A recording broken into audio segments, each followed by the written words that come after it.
हमारा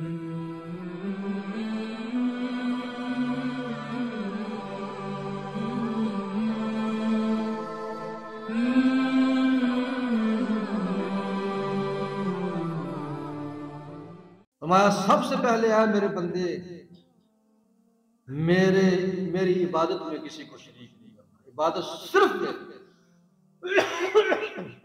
नंबर 2, हर हालत में वालिदैन की खिदमत करना, हर हालत में।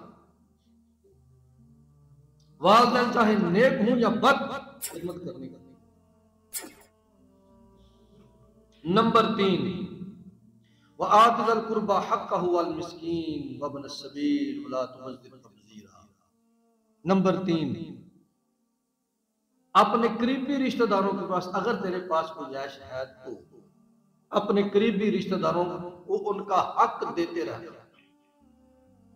मसलन सगे बहन भाई, सगी बहनें और सगे भाई, वालिदैन के बाद सबसे करीबी सगे भाई और सगी बहन, इनको क्या करना है जी?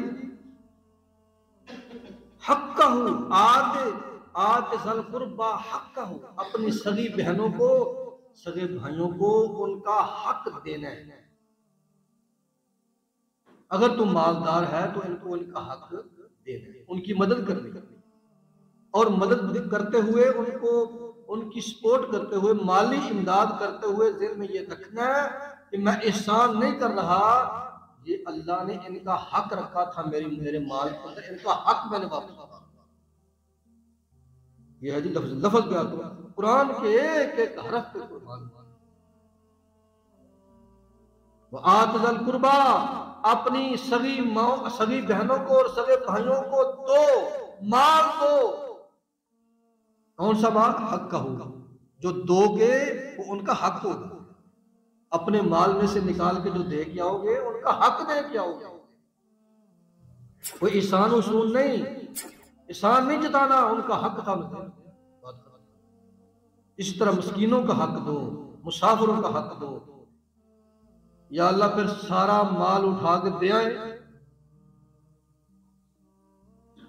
जो कुछ मेरे पास है मैं उठाऊं और दे आऊं और खुद कंगाल हो जाऊं, फारग हो जाऊं। फरमाया नहीं, वला तुबज़्ज़िर तब्ज़ीरा, ये सखावत करते हुए भी फजूल खर्ची नहीं करें। ऊंची बोलिए, फजूल खर्ची।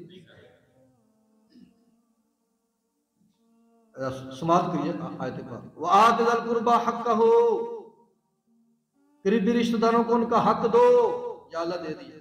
वल मिस्कीन, मिस्कीनों को भी दे दिया। वब्न अस्सबील, मुसाफिरों को भी दे दिया। या अल्लाह सारा दे दूं। फरमाया वला तुबज़्ज़िर तब्ज़ीरा, फजूल खर्ची ना करना, बेतुकी सखावत ना करना। क्यों?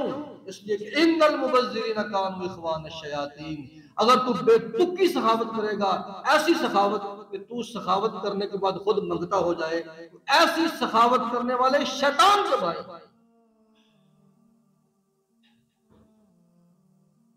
शैतान ये चाहता है कि तू कंगाल हो जाए। तो सखावत किस तरह करनी है? तेरा माली सिस्टम जो है, जहां से तेरी आमदन आ रही है, वो भी खराब ना हो, वो निजाम चलता रहे, आमदन आती रहे और हकदारों उसमें से हकदारों का हक भी निकलता रहे। तो ऐसी सखावत से मना किया गया है जो सखावत करने के बाद बंदा खुद मंगता हो जाए। सखावत तो करनी है कि मुआशरे से मंगतों को खत्म किया जाए, जरूरतमंद की जरूरतें पूरी की जाए,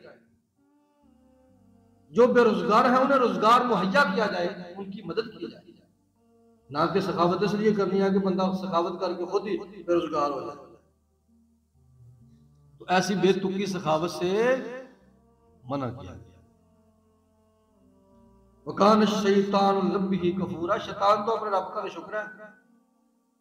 अगर तू अल्लाह की दी हुई नेमत को इस तरह सखावत में जाया करके खुद मंगता बन जाएगा तो ये तो शैतान राजी हो जाएगा। तो रहमान कैसे राजी होगा? रहमान इस तरह राजी होगा कि तेरा जरिया आमदन भी खराब ना हो, सखावत करने के बावजूद भी तेरा जरिया आमदन खराब ना हो। मुसलसल आमदन आएगी तो फिर खर्च करेगा, फिर आएगी तो फिर खर्च करेगा ना।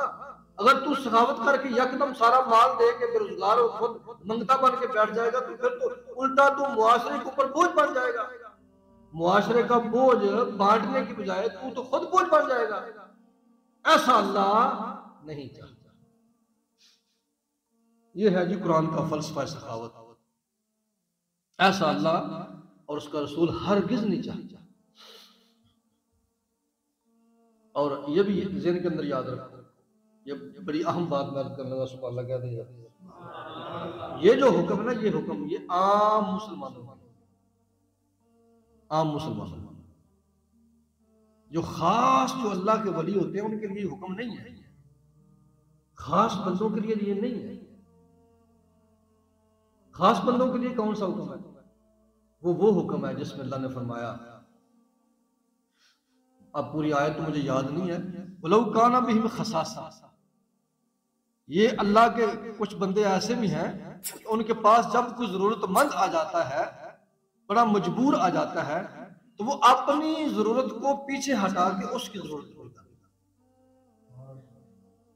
वो कहते हैं चलो मेरा खैर सल्ला, मैं तो काम चला लूंगा, ये बेचारा आ गया बड़ा मजबूर, अपनी जरूरत को ऊपर से पुष्ट डाल के आने वाले सवाली की जरूरत पूरी कर देता। ये कौन से बंदे हैं? ये अल्लाह के वलियों की बात। ये जो हुक्म बयान हुआ है पिछली अभी आयत में, ये आम मुसलमान, और वो जो हुक्म है वो खास अल्लाह के वलियों के लिए। मसलन जरा सुभान अल्लाह कह दिया।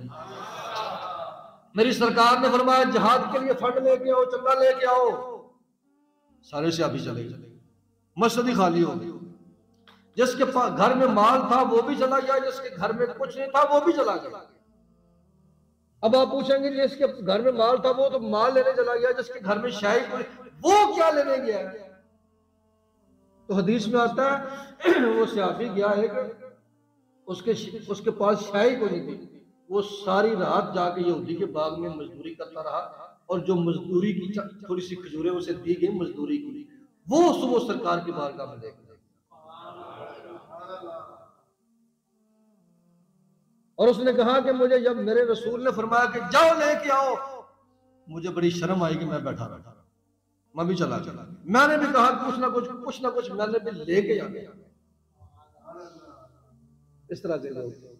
अच्छा, तो उसी मौके पे आपने सुना हुआ बड़ा मशहूर वाकया कि हज़रत सदीक़ अकबर तशरीफ ले गए, वो सारे घर का सारा माल उठा के ले। पूछा गया कि घर में क्या छोड़ के आए हो सदीक़? कहा घर में अल्लाह और उसका रसूल छोड़ आया, यानी घर की सफाई कर दी। तो यहाँ तो मना किया गया सफाई ना करो, तो वहां सफाई हो गई। तो वो दूसरी आयत का है, वो खास लोग हैं जो इस तरह करें, उनके लिए जायज है, वो कर सकते।